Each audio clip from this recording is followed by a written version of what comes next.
My name is Emily, and I never imagined that helping my family could turn into a battle for every penny I'd ever worked for. I'm 35, and I built my investment consulting firm from scratch. Every late night, every early morning, every tough client meeting had been for my dream, not for my parents.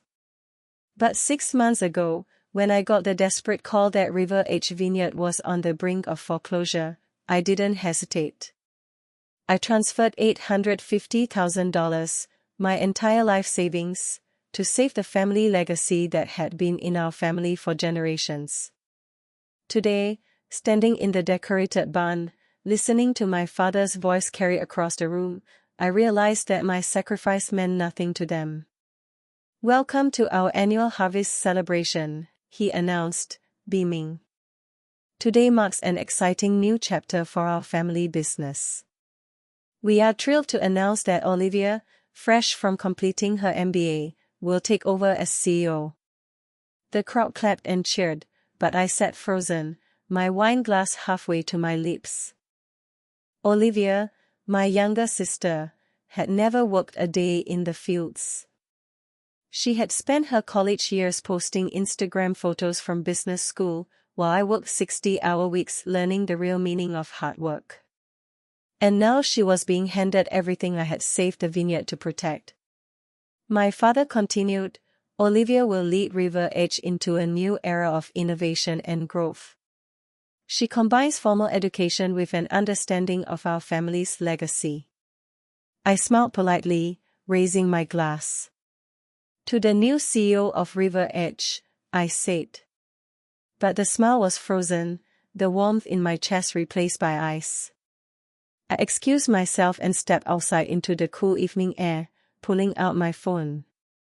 I needed help, someone who didn't care about family ties, someone who could take on this mess.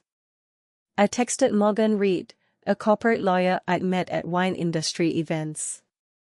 "I need your help with a family business matter. Are you free to meet tomorrow?" Her reply was immediate, 10 a.m. at my office. "Bring any documentation you have." The next morning, Morgan's office overlooked downtown Dallas. Sunlight glinted off the glass buildings as she sat across from me, scanning the bank statements showing my $850,000 transfer. "Let me get this straight," she said, looking up. "You transferred your entire life savings without a written agreement, not even a promissory note." "They're my family," I said, bitterness rising in my throat. When the bank called about the foreclosure notice, all I thought about was saving our legacy. 3 generations of winemaking were about to be lost because my parents over-leveraged the property for Olivia's MBA program and her plans for a new tasting room. Morgan leaned back. "And now they've made her CEO, despite your investment." I closed my eyes, remembering that frantic call. My father promised I'd be taken care of, that my contribution would secure my place in the family business. My mother had cried over the phone, promising to make it right. Now, instead, they acted like my sacrifice was merely a daughter's duty. "Did anyone witness these conversations?" Morgan asked. "Yes," I said. "Their accountant, Daniel, was there when I arranged the transfer. He suggested putting the agreement in writing, but my parents dismissed him, saying it would insult the family trust." Morgan's eyes gleamed. "Daniel could be very useful. But first, we need to clarify your goal. Do you want control of the vineyard?" I shook my head. "No. I want my investment back with interest. Olivia can have her CEO title. I'll start my own vineyard with my money, one they'll have to compete with." Morgan smiled. "Good. We have a plan. Your parents' actions constitute verbal fraud. With Daniel's testimony and the bank records, we can build a strong case. But instead of filing immediately, we send a demand letter first, showing how their actions could be deliberate financial manipulation. Morgan pulled out a notepad and started drafting the demand letter. We'll demand repayment of your $850,000 plus 8% annual interest within 30 days. We'll also request all financial records since your investment. I suspect we'll find some questionable decisions made after they receive your money. I felt a weight lift off my shoulders. Finally, I had a strategy. Morgan continued, instead of filing immediately, this letter gives them a choice. If they refuse, we escalate. It'll open their books to public scrutiny, which Olivia's MBA hasn't prepared her for. The letter landed like a bomb at River Edge. I was working from my apartment when my phone rang. Olivia called, her voice shrill with panic. A lawsuit. Are you insane? You're going to destroy everything, she screamed. I stayed calm, letting her rant. The solution is simple. Return my investment with interest, $850,000 plus 8% over 6 months. You have an MBA, Olivia. You can do the math. There was a pause, then a sly tone in her voice. Your lawyer should know that verbal agreements in family businesses are tricky. You can't prove anything. I smiled, though she couldn't see it. I had already contacted Daniel, the accountant, and he had given a sworn statement about the day I made the transfer, how my parents dismissed the idea of a written agreement and promised me a secure place in the Vineyard. The line went silent for a moment, then my father's voice came through, strained and angry. Emily, what are you doing to us after everything we've done for you? I cut him off sharply. Let's talk about that. While you paid for Olivia's MBA, her car, and her apartment, I built my own life. The only time I asked for anything was when you promised me a future here in exchange for saving the Vineyard. We never promised me control. I'm not asking for that anymore. I'm asking for my money back, money you took knowing exactly what you planned to do with it. He tried to soften his voice. Sweetheart, be reasonable. The Vineyard doesn't have that kind of liquid capital. We'd have to take out another loan. I leaned forward, my voice cold. Then start talking to banks. You have 25 days left before I file. Every financial decision made since my investment, including the new Mercedes Olivia is driving and that Tuscany trip you and Mom took, will be scrutinized. I could hear muffled conversations in the background before my mother came on the line. Emily, please, come over for dinner. We can talk as a family, she begged. Mom, we're not family right now. We're business associates in a dispute. Have your lawyer call Morgan with your response, I said, then hung up. My phone immediately lit up with messages from relatives, pleas for peace, accusations, threats. I ignored them all and opened my laptop to start researching vineyard properties in the next county. Soon, River Edge would have serious competition. 2 days later, Daniel called me urgently. We met at a quiet cafe away from the Vineyard. He slid a thick folder across the table. There's something you need to see, he said nervously. Inside were detailed financial records. My $850,000 hadn't just saved the Vineyard, it had funded personal expenses disguised as business costs, Olivia's Mercedes listed as a delivery vehicle, the Tuscany trip as market research, even portions of her MBA recorded as employee education expenses. My hands tightened around my coffee cup. They weren't just dismissing my contribution, they were actively trying to ensure I couldn't claim anything. Daniel leaned closer. 2 weeks before Olivia was announced CEO, your parents registered a new company, River Edge Holdings LLC. They've been quietly transferring assets there.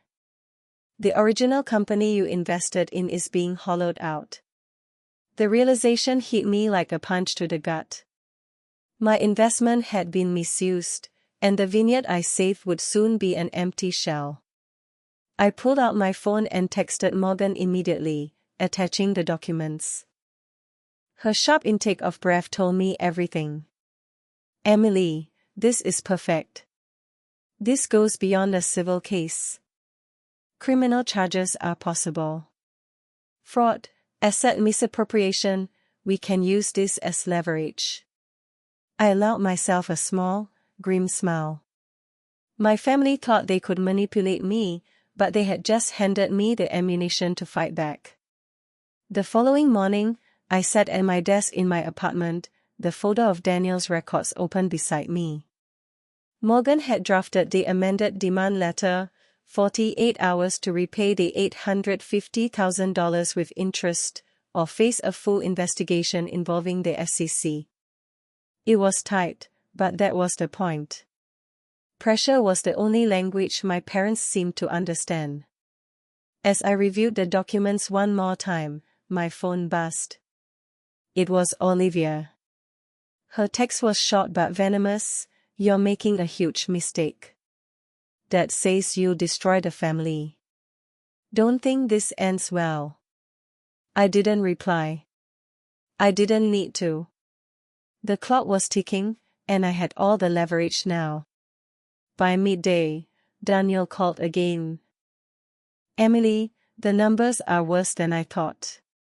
They've been moving assets to the new LLC faster than we expected. If you don't act now, some of your investment could vanish into it completely. I rubbed my temples. This wasn't just about reclaiming my money anymore, it was about exposing the deliberate financial manipulation. And maybe, just maybe, showing Olivia that luxury degrees didn't automatically equal competence. I dialed Morgan's office. We need to finalize the amended demand letter and schedule delivery. I want it in their hands before the end of the day. Her calm voice reassured me. Already done. I've also flagged a few key points: the misuse of funds, personal expenses disguised as business costs, and the timing of the asset transfers. This will hit them hard. By mid-afternoon, I had the letter couriered to my parents' home, with copies sent to Olivia's office. Within an hour, the first wave of panic messages arrived, frantic calls, texts, even voicemails.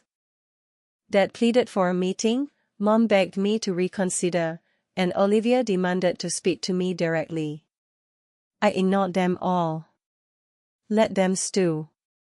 That evening, I received a call from James Turner, the loan officer I'd contacted about a possible banking intervention. Emily, I reviewed the River H financials, he said. They can't cover your investment without full disclosure. But I have a solution, a bank willing to invest in family vineyards under strict oversight. Your parents would get funds, but you'll be fully repaid, and the vineyard's books audited.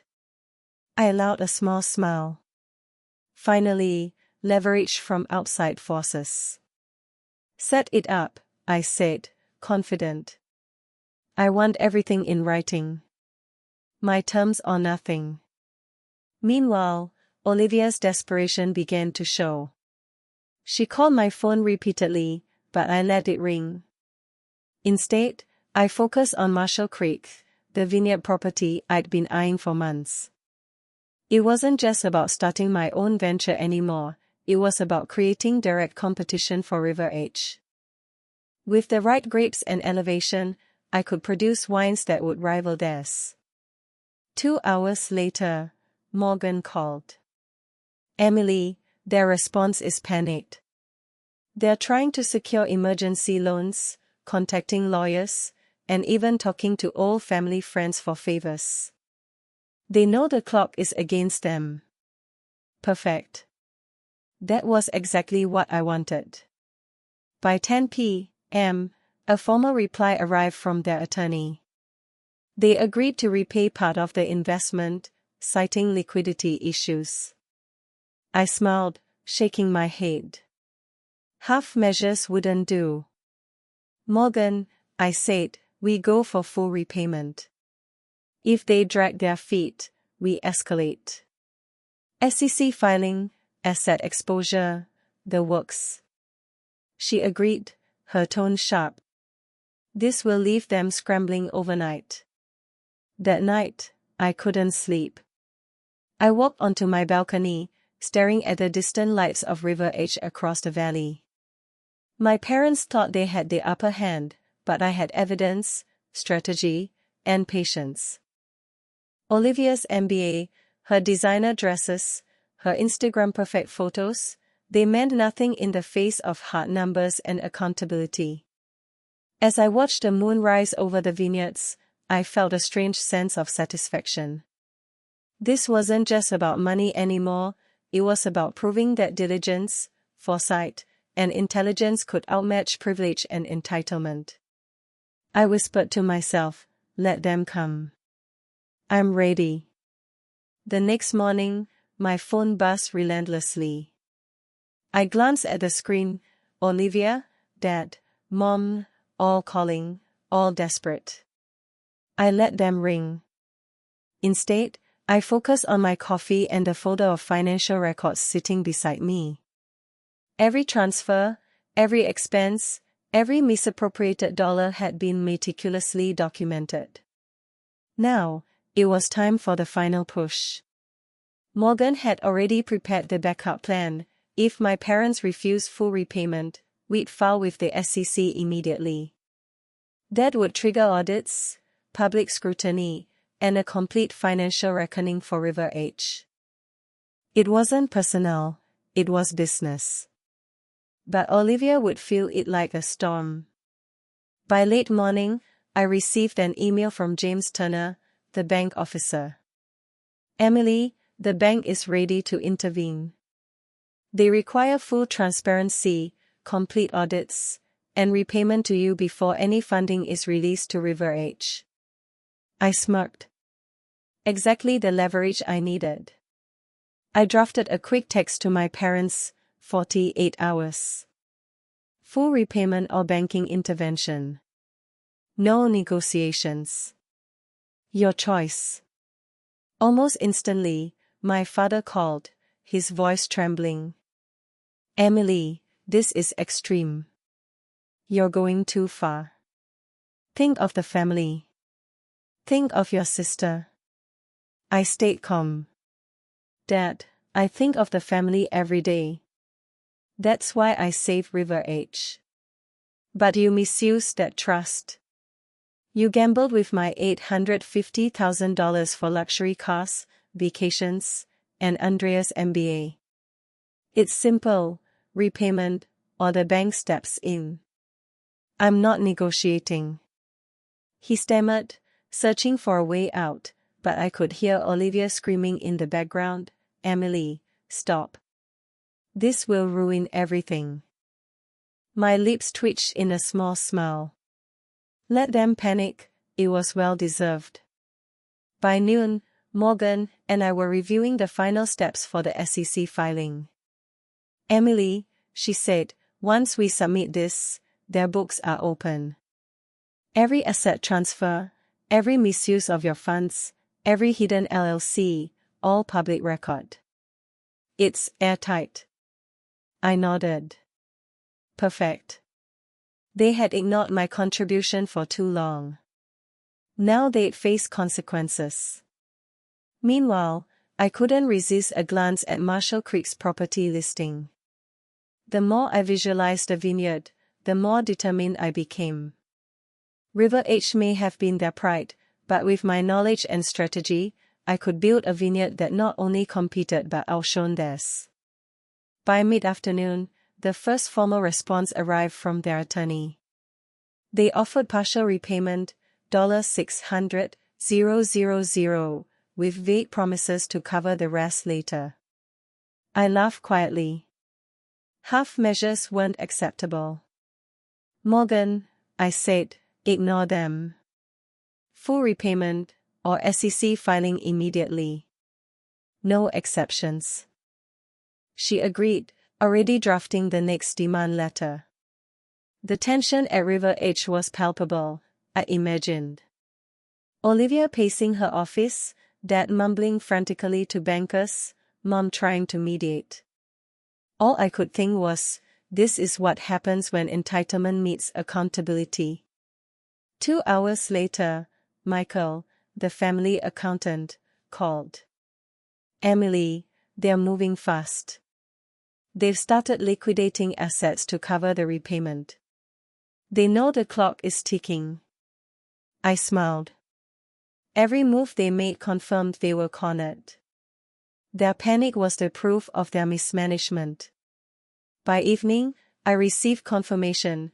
The full $850,000 plus interest would be returned to my account within 24 hours. I exhaled, letting the tension drain from my shoulders. It wasn't just a financial victory, it was vindication. But the thrill of victory wasn't enough. My eyes drifted back to Marshall Creek. This wasn't just about money anymore. It was about legacy, independence, and building something entirely my own. I picked up my laptop and began drafting plans for Sunset Valley Vineyard, my future, my rules, my vineyard. As the sun dipped below the horizon, casting a golden glow over the city, I realized something. I had outsmarted privilege, entitlement, and even family. And for the first time in years, I felt completely in control of my destiny. Tomorrow, I whispered to myself, I start planting my legacy. The next morning, I woke up early, my mind buzzing with strategy. Sunset Valley Vineyard wasn't just a dream anymore, it was about to become real. I grabbed my laptop and reviewed the property documents one more time. Every acre, every vine, every irrigation plan had to be perfect. Morgan had already lined up the legal team, and James Turner at the bank was ready to approve the final transfer. By 9 a.m., I was on the phone with the Marshall Creek realtor, finalizing the purchase. Emily, the owners are thrilled with your offer, he said. They want to close this week if everything's in order. I smiled. Perfect. Let's make it official. Within an hour, the paperwork was signed, the bank transfer approved, and Sunset Valley Vineyard officially mine. It was a surreal feeling, the culmination of months of planning, research, and patience. Meanwhile, River Edge was in chaos. I could almost hear Olivia screaming through the phone. My father had been calling me non-stop, trying to bargain, pleading for mercy. I ignored the calls. My goal wasn't to punish, it was to assert my rights and protect my investment. And judging by the latest report from Michael, the accountant, the panic at River Edge was palpable. They had already begun auditing themselves, scrambling to keep their books from collapsing under scrutiny. Later that afternoon, I called Michael to discuss his role in my new venture. Emily, I'm glad I left River Edge, he said. I can't believe what they were doing with your money. I nodded, grateful he was on my side now. You'll be my CFO at Sunset Valley. I want everything transparent, professional, and precise. No shortcuts, no favoritism, just results. He smiled, finally relaxed. Understood. Let's make this vineyard succeed. That evening, I received a flurry of messages from Olivia, all desperate and panicked. Emily, please, let's discuss this as a family. Don't ruin everything. I didn't reply. Instead, I reviewed the financial reports once more. Every misused dollar, every hidden expense, every transfer to the new LLC was documented. I wasn't just reclaiming my investment, I was proving that accountability matters, even in a family business. By nightfall, the full repayment from River Edge hit my account. $850,000 plus interest. I finally allowed myself a moment to breathe. The sense of vindication was overwhelming, but there was no time to rest. Sunset Valley Vineyard demanded immediate attention. I scheduled a meeting with the soil experts, irrigation consultants, and my new team. Every detail mattered. The quality of the grapes, the sun exposure, and even the microclimate would define the first vintage. Morgan and I stayed late into the evening, plotting the layout of the vineyard, the distribution strategy, and marketing campaigns. Emily, they're probably still panicking over at River Edge, she said, reviewing the latest news. I chuckled. Let them. The important thing is we're prepared. We have the knowledge, the resources, and the team.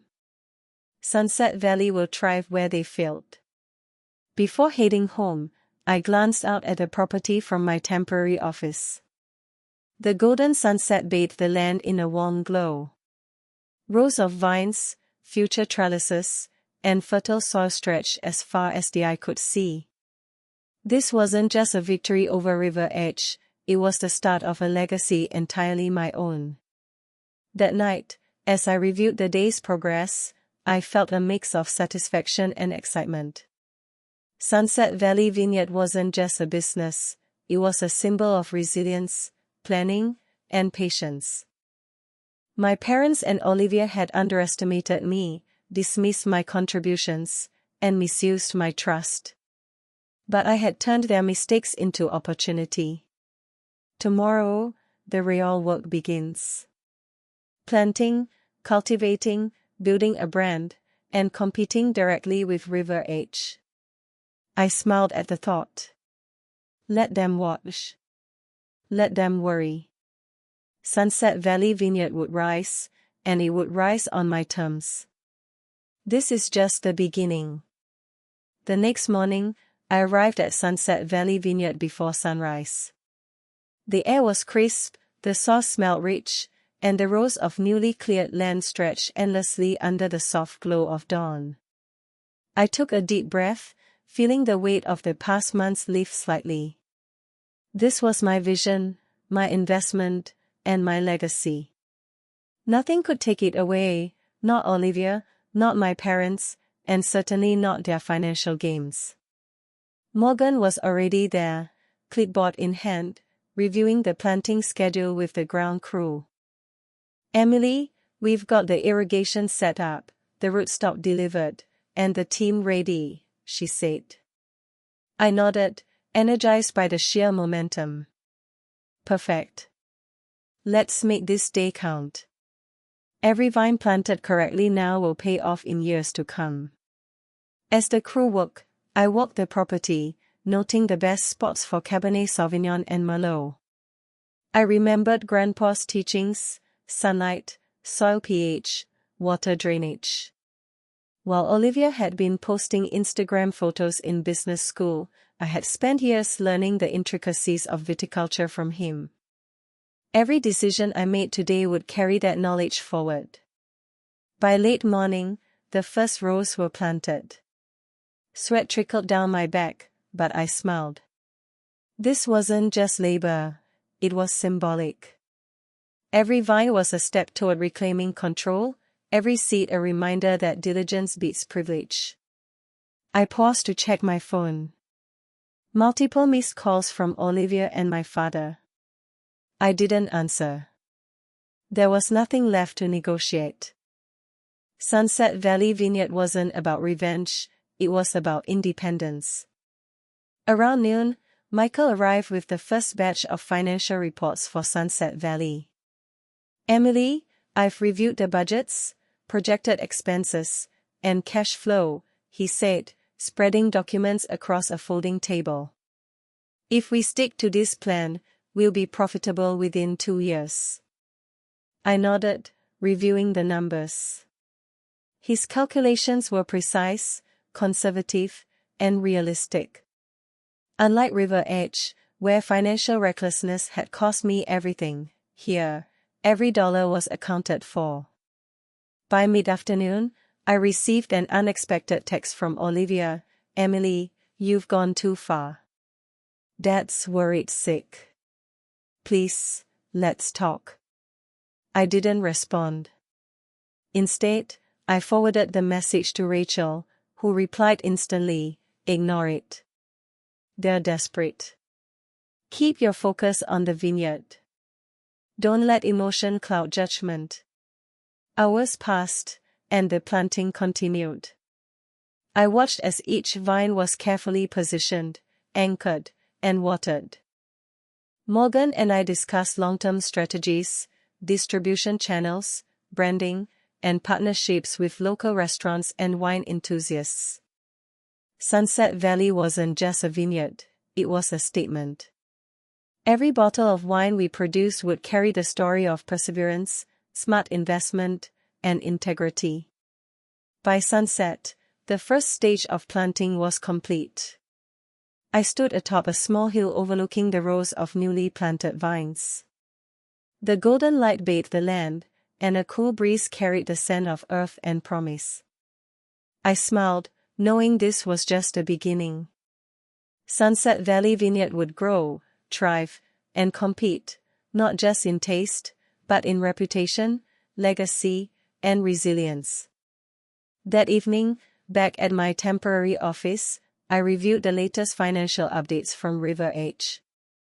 Olivia's panic was evident: emergency loans denied, board members questioning every transaction, the bank auditing every asset. I sipped my wine, tasting the irony. They had underestimated me, misused my money, and dismissed my expertise.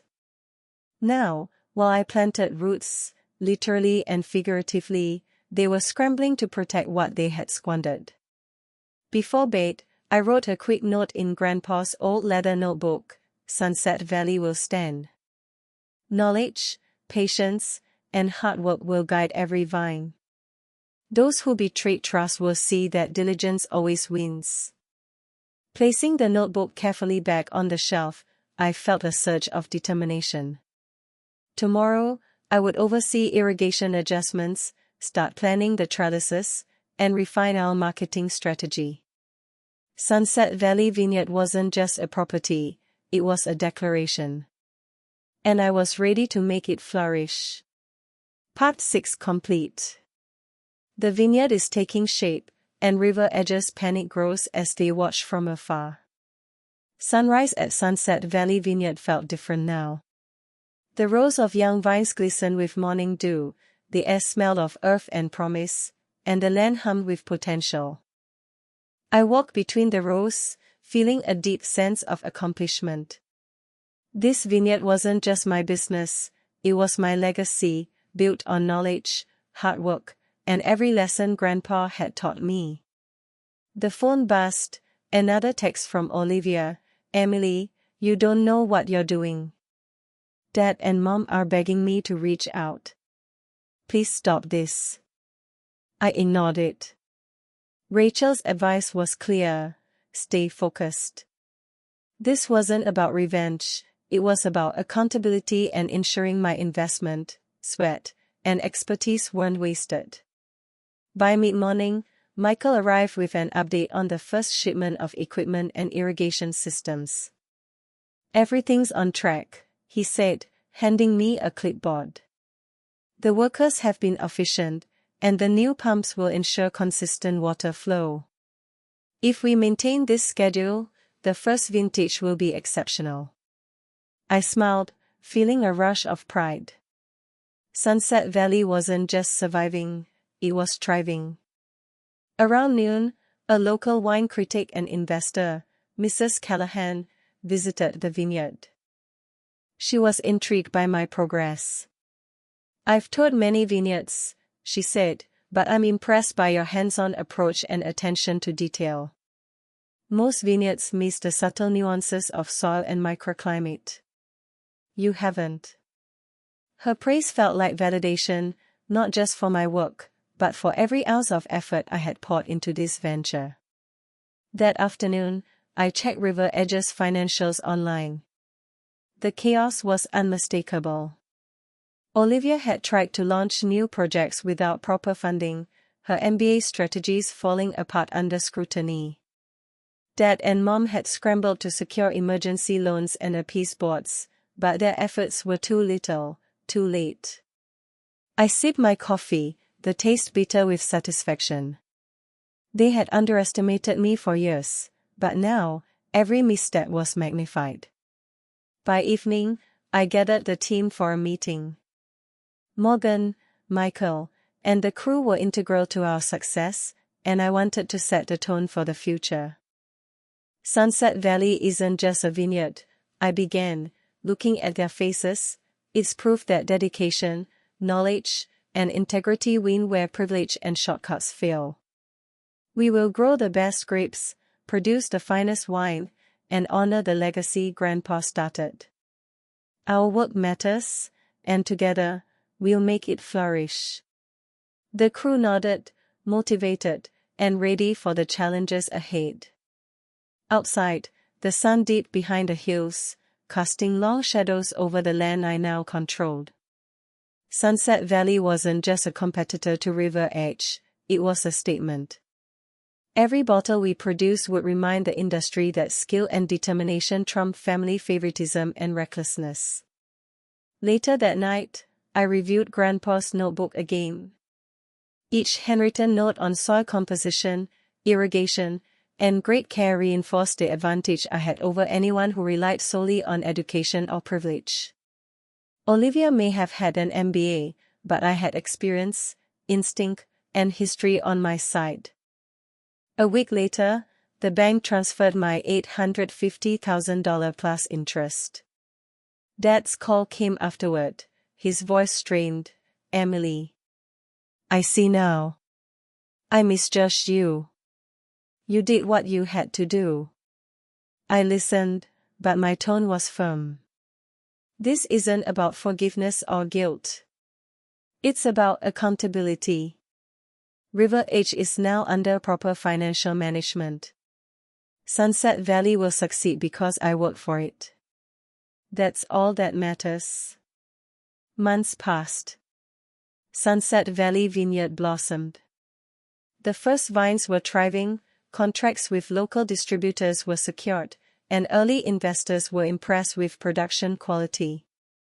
River Edge continued its struggles, its staff frustrated, and its CEO inexperienced. I attended industry events, not as an observer, but as a respected vineyard owner. Emily Carter was no longer just a daughter fighting for recognition, I was a businesswoman shaping my own empire. One quiet evening, standing on the hilltop overlooking both Sunset Valley and River Edge, I smiled. The sunset painted the vineyards in golden light, the air smelled of promise, and the wind carried the faint scent of grapes. Olivia's Instagram posts no longer mattered. My work, vision, and legacy spoke for themselves. Sunset Valley wasn't just a vineyard, it was my triumph, built on dedication, intellect, and courage. As I tucked Grandpa's notebook into my jacket, I whispered to myself, "Let's make some wine." And for the first time in years, I felt completely in control of my future, my business, and my legacy. Sunset Valley was just the beginning. Part 7 complete. Emily's journey ends with victory, justice, and the creation of her own thriving vineyard, proving perseverance, knowledge, and hard work always win.